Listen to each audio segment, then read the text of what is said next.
สวัสดีครับเพื่อนๆสมาชิกกลุ่ม Hi-S Camper Van Club นะครับผมแอดมินเองนะครับจริงๆอันนี้ถือว่าเป็นคลิปแรกสำหรับเพจของกลุ่ม Hi-S Camper Van Club ของเรานะฮะจริงๆแล้วผมเองเนี่ยก็มี YouTube Channel นะครับในการที่จะถ่ายคลิปแล้วก็รีวิวสินค้าทั่วๆไปอยู่แล้วนะครับแต่ก็ไม่ได้ทำจริงจังถึงขนาดเป็นอาชีพนะครับก็เป็นงานอดิเรกนะครับอันนี้ผมได้ตั้งเพจให้ Camper Van นะครับขับขึ้นมานะครับหรือชื่อไทยก็คือกลุ่มรถตู้หัวจรวดนะครับ Camper Van เนี่ยก็เพื่อที่จะเป็นสื่อกลางเป็นศูนย์รวมนะครับเพื่อนๆสมาชิกที่สนใจหรือว่าจริงๆแล้วใช้รถตู้หัวจรวดเนี่ยมาใช้เป็นแคมเปอร์แวนซึ่งตัวคอนเซปต์ของตัวเพจเนี่ยจะไม่ใช่เฉพาะรถตู้นะครับเราจะไม่ได้คุยกันถึงเฉพาะเรื่องรถตู้เราจะคุยกันถึงการเซตอัพรถเพื่อให้เป็นรถแคมเปอร์แวนนะครับการเลือกใช้การจัดเตรียมอุปกรณ์สำหรับการไปแคมป์นะครับแล้วก็สิ่งต่างๆครับอีกหลายๆอย่างนะครับที่เกี่ยวเนื่องกันกับกิจกรรมทั้งในส่วนของรถตู้แล้วก็ทั้งในส่วนของตัวแคมเปอร์นะครับซึ่ง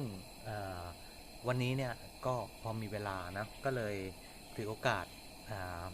มานำเสนอเรื่องราวของอุปกรณ์หนึ่งนะที่จริงๆแล้วผมก็เล่นมันมาอยู่พอสมควรมาพักหนึ่งนะครับวันนี้เราจะพูดถึงตัวของตะเกียงนะครับสำหรับตะเกียงเนี่ยก็คือเป็นอุปกรณ์เนี่ยที่ให้ความสว่างนะครับสำหรับการออกไปแคมปิ้งนอกสถานที่นะครับอันนี้เดี๋ยวผมจะให้ดูแล้วกันว่าตัวตะเกียงที่ผมจุดอยู่เนี่ยที่ได้ยินเสียงฟู่เนี่ยมันเป็นยังไงแบบไหนนะครับเดี๋ยวเราจะคุยกันนะครับครับก็มานะครับตอนนี้เนี่ยตัวตะเกียงที่ผมได้จุดอยู่นะครับมีอยู่2แบบนะครับจริงๆถ้าถามว่าเรียกให้ถูกก็คือจริงๆมันก็แบบเดียวนะครับสำหรับการไปแคมปิ้งนะครับหรือการออกไปกิจกรรมนอกสถานที่และมีการค้างคืนนะครับจะด้วยแคมเปอร์แวนก็ตามหรือว่าจะด้วยการไปกางเต็นท์ก็ตามเนี่ยสิ่งที่ขาดไม่ได้ก็คือในส่วนของตัวแหล่งให้ความสว่างนะครับเพราะว่าเวลาพระอาทิตย์ตกแล้วเนี่ยในพื้นที่เราไปแคมปิ้งส่วนใหญ่ก็จะเป็นในป่าเนาะแล้วก็ไม่ได้มีแสงไฟนะมันก็จะมืดลงเลยดังนั้นเนี่ยเป็นที่มาว่าเราต้องหาตัวตะเกียงนะครับมาให้เป็นแสงสว่างตอนนี้ตัวของตะเกียงเนี่ยจริงๆแล้วเนี่ยในปัจจุบันเท่าที่ผมได้เจอและลองเล่นมาเนี่ยก็จะมีการแบ่งอยู่ด้วยกัน3 ประเภทนะก็คืออันแรกเลยก็คือแบ่งตามแหล่งเชื้อเพลิงนะครับอันแรกเลยก็คือเป็นใช้แบตเตอรี่นะครับแบตเตอรี่ชาร์จในตัวอันนั้นเนี่ยผมจะไม่ได้พูดถึงวันนี้เนื่องจากว่ามันส่วนใหญ่จะเหมาะสำหรับการประดับนะครับหรือว่าการใช้งานด้วยความที่เขาเรียกอะไรอาศัยความต้องการความรวดเร็วนะครับอาศัยความง่ายนะครับซึ่งผมก็มีเหมือนกันแต่เราก็จะใช้ในบางสถานการณ์ที่ไม่ได้มีการจำเป็นจะต้องใช้แสงสว่างที่กว้างมากขนาดนั้นนะครับอันที่2มาก็จะมีใช้ตัวของน้ำมันก๊าซนะครับก็จะใช้น้ำมันก๊าซแล้วก็แหล่งเชื้อเพลิงอีกอันหนึ่งที่ใช้ในตะเกียงก็คือเป็นซินขาวนะครับหรือว่าโคแมนฟูเอลนะครับก็ถ้าจากการที่ผมเล่นตะเกียงมาเนี่ยน่าจะประมาณ3-4 ปีนะประมาณ3-4 ปีก็จะบอกว่าจริงๆแล้วเนี่ยตัวตะเกียงที่เหมาะสำหรับการใช้งานนอกสถานที่เนี่ยก็คือตะเกียงเจ้าพายุเนี่ยแหละซึ่งถ้าหากว่าดูกันจริงๆแล้วเนี่ยมันก็จะมีอยู่ด้วยกัน2 รูปแบบนะครับก็คืออย่างที่เมื่อกี้บอกไปทางซ้ายมือก็คือเ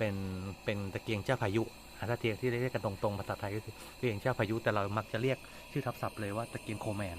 นะครับซึ่ ซึ่งตัวเนี้ยจะใช้เป็นซินขาว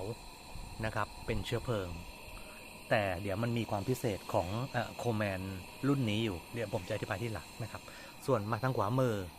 ก็เป็นเจ้าพายุเหมือนกันนะครับ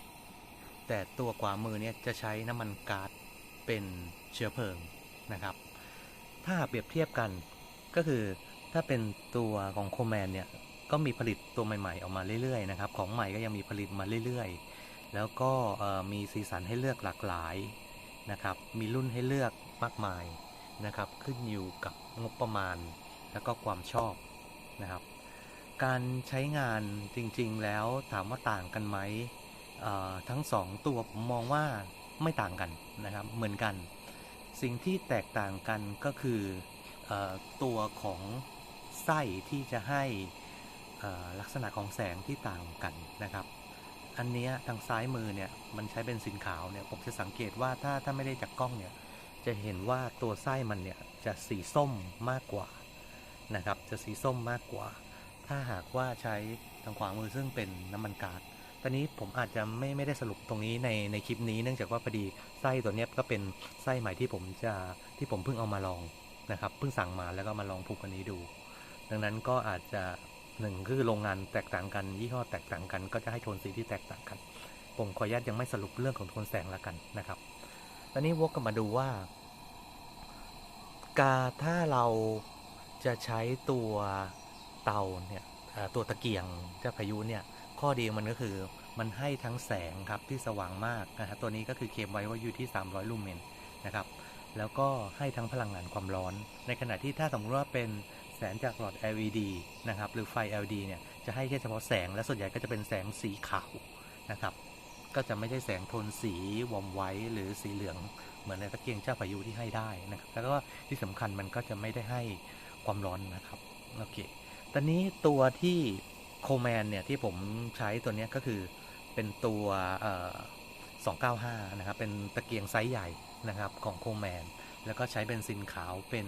แหล่งพลังงานตัว295ตัวนี้ถังสีเทาเนี่ยข้อเด่นของมันก็คือ1เลยนะครับเป็นใช้แหล่งพลังงานได้2แบบนะครับ1ก็คือเบนซินขาว2ก็คือใช้เบนซิน95นะครับที่ไม่ใช่แก๊สโซฮอลนะครับแต่เขาก็ว่าใช้ตัวเบนซินขาวจะดีกว่านะครับลดยืดอายุการใช้งานในส่วนของพวกเจเนเรเตอร์พวกท่อนำส่งก๊าซท่อเจเนเรตก๊าซต่างๆนะครับโอเคตัวนี้เนี่ยอีกอย่างหนึ่งของตัวตะเกียงโคแมนเวลาใช้งานสะดวกกว่าครับ1ขั้นตอนพูดง่ายๆนะครับเนื่องจากว่ามันไม่ต้องใช้ตัวแอลกอฮอล์ในการอุ่นหรือวอร์มตัวของทิวเนี่ยตัวของเจเนเรเตอร์ก่อนนะครับเหมือนกับตะเกียงเจ้าพายุตัวเก่านะครับก็คือจริงๆโคแมนเนี่ยเขาผลิตตะเกียงเจ้าพายุมาก่อนแล้วสมัยก่อนเสร็จแล้วเนี่ยเขาก็ทำตลาดต่อเนื่องมาจนถึงปัจจุบันแล้วก็ออกรุ่นสีสันอะไรมาเยอะแยะมากมายสนนราคานะครับตัวโคแมนนะครับในปัจจุบันก็จะมีตั้งแต่ราคาของใหม่นะครับ 4,000 กว่าบาทนะครับจนกระทั่งก็ตัวหนึ่งก็หลักหมื่นหลักแสนนะครับเป็นตัวรุ่นเก่าๆ Limited Edition หรือไม่ก็เป็นตัวที่หายากนะครับก็อยู่ที่ว่าเพื่อนๆเนี่ยจะเลือกใช้หรือมีบัดเจ็ตหรือชอบแบบไหนสีอะไรนะครับก็ไปเลือกเอาละกันในท้องตลาดเยอะแยะมากมายนะครับมีเพจของเขาที่มีคนขายคนซื้อนะครับโอเคตัวนี้ใช้เบนซินขาวนะครับอันนี้ตัดภาพมาที่ตะเกียงเจ้าพายุที่เป็นเขาเรียกอะไรอ่ะที่ใช้น้ำมันก๊าซนะครับตัวนี้จะเป็นรุ่นเก่าแล้วก็คือพูดง่ายว่าเป็นตัวนี้จะเป็นของผีเสื้อนะครับบัตเตอร์ฟานนะครับผลิตส่วนใหญ่ก็จะผลิตมานานแล้วล่ะตัวบอดี้เนี่ยจะเป็นทองเหลืองในขณะที่ถ้าเมื่อกี้ตัวโคแมนเนี่ยบอดี้ก็จะเป็นอลูมิเนียมนะครับอันนี้ก็จะเป็นบอดี้ทองเหลืองที่เขาเล่นกันจริงๆก็มีบอดี้เหล็กอีกอันหนึ่งนะครับการให้ความสว่างของแสงเนี่ยถ้าตามที่ผมหาข้อมูลเนี่ยไอตัวเนี้ยสเปคมันจะเป็น500แรงเทียนนะครับก็คือเป็น500 CP candle power มันก็สว่างกว่านะครับ สว่างกว่าเล็กน้อยแล้วกันผมพูดอย่างนี้นะครับต้องเปรียบเทียบกันในไส้ด้วยพอดีโทนสีมันก็แตกต่างกันแล้วแต่คุณชอบแต่โดยสเปคแล้วตัวนี้มันจะบอก500แรงเทียนการทำงานเหมือนกันคล้ายๆกันทุกอย่างนะครับแต่ตัวเจ้าพายุเนี่ยของโบราณเนี่ยจะมีพ่นไฟนะครับใช้ในกรณีของถ้าหากว่าเราหาแอลกอฮอล์มาวอร์มไม่ได้นะครับก็จะมีพ่นไฟตัวนี้นะครับแต่ถ้าใช้ไม่เป็นใช้ไม่ชำนาญหรือใช้ไม่คล่องก็ส่งผลเสียได้เหมือนกันหนึ่งก็คือโป๊ะจะแตกนะครับเพราะว่าโดนความร้อนที่มันพ่นออกมาสูงนะครับสองบางทีไอตัวพ่นไฟเนี่ยก็มีการรั่วซึมเหมือนกันก็ผมก็ไม่ค่อยได้อยากจะใช้มันบ่อยๆนะครับการใช้งานของตัวตะเกียงเจ้าพายุรุ่นโบราณเนี่ยก็คือจะต้องใส่แอลกอฮอล์ไปนะครับในถ้วยตรงข้างล่างนะครับให้เต็มแล้วก็จุดนะครับแล้วก็ให้ความร้อนอุ่นตัวเสาท่อนำส่งก๊าซเนี่ยจนมันร้อนจนแล้วก็ค่อยๆเปิดน้ำมันก๊าซเข้าไปมันก็จะยุ่งยากกว่าแล้วก็ใช้ยากกว่านิดหน่อยนะครับและในส่วนของราคาของเชื้อเพลิงก็ตีว่าไม่ได้แตกต่างกันครับข้ออีกอย่างหนึ่งที่ถ้าหากว่าจะใช้ในการตัดสินใจเลือกนะครับสำหรับสองตัวนี้ก็คืออะไรอันแรกเลยผมมองว่า1ก็คือเมื่อกี้ลืมพูดถึงไปตัวเนี้ยราคานะครับราคาถ้าสมมติเป็นยี่ห้อไม่ได้เป็นเขาเรียกอะไรไม่ได้เป็นยี่ห้อดังไอด้าหรือปิโตรแม็กเนี่ยก็ราคาขายก็อยู่ประมาณละ 2,000 ปลายๆนะครับอันนี้เป็นมือสองนะครับไม่มีมือใหม่แล้วก็ถ้าสมมติเป็นอย่างที่ผมบอกเป็นแบรนด์เยอรมันปิโตรแม็กไอด้าก็เดี๋ยวนี้ก็ 3,000 ปลายๆแล้วนะครับเป็นมือสองเหมือนกันแล้วแต่สภาพจุดติดไม่จุดติดสภาพเป็นยังไงนะครับสิ่งที่จะเลือกตัดสินใจอันหนึ่งนะครับถ้าจะเลือกโคแมนตัวปีใหม่หรือว่าตัวของตะเกียงเจ้าพายุที่ใช้มันก็คือเรื่องของกลิ่นนะครับก็คือถ้าเป็นน้ำมันก๊าซเนี่ยมันก็จะมีกลิ่นนะครับของน้ำมันก๊าซเวลาเผาไหม้ออกมาซึ่งบางคนก็บอกว่าชอบบางคนก็บอกหอมนะครับบางคนก็บอกเหม็นในขณะที่ตัวโคแมนเนี่ยใช้เบนซินขาวซึ่งกลิ่นมันจะมีเหมือนกันแต่อ่อนกว่านะครับเรื่องของราคาของเชื้อเพลิงก็ไม่ได้แตกต่างครับไม่ได้แตกต่างแต่ถ้าถามว่าเอาจริงๆแล้วเนี่ยตัวน้ำมันก๊าซจะหาซื้อได้ง่ายกว่านะครับส่วนเบนซินขาวก็สั่งแล้วก็อาจจะเป็นต้องร้านขายเฉพาะหรืออะไรอย่างเงี้ยออนไลน์ก็มีขายทั้ง2แบบนะครับถ้าเอาแบบว่าตามต่างจังหวัดหรืออะไรถ้าสมมติว่าเกิดแบบเชื้อเพลิงหมดจริงๆก็น้ำมันก๊าซจะง่ายกว่าแต่อีกแหละถ้าหากว่าเรามีตัวโคแมนถังสีเทาก็ซื้อเบนซินตามปั๊มได้นะครับก็ใช้ยามฉุกเฉินนะครับถ้าถามผมเนื่องจากว่าตอนนี้ผมมาใช้เตาที่เป็นเตาฟู่โคแมนอยู่แล้วก็เลยคิดว่า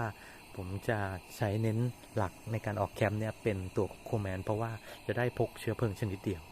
แล้วก็ที่สำคัญพวกแอคเซสซอรี่พวกอะไรพวกฮาร์ดเคสพวกกล่องกันกระแทกกันแตกโคแมนค่อนข้างจะมีเยอะให้เลือกมากกว่าในขณะที่ตัวตะเกียงชักพายุเนี่ยจะหายากกว่าหรือไม่ก็ต้องสั่งทำนะครับก็วันนี้ในคลิปแรกนะครับในการที่เราคุยกันถึงเรื่องตะเกียงก็ขอจบเพียงเท่านี้แล้วกันนะครับเดี๋ยวถ้าหากว่ามีคำถามหรือจะมีโอกาสหน้าก็จะลงลึกไปกว่านี้อีกนะครับว่าในส่วนของตะเกียงเนี่ยจะมีออปชันมีแนวทางในการเลือกใช้หรือควรจะเลือกใช้ยังไงต่อนะครับขอบคุณมากครับ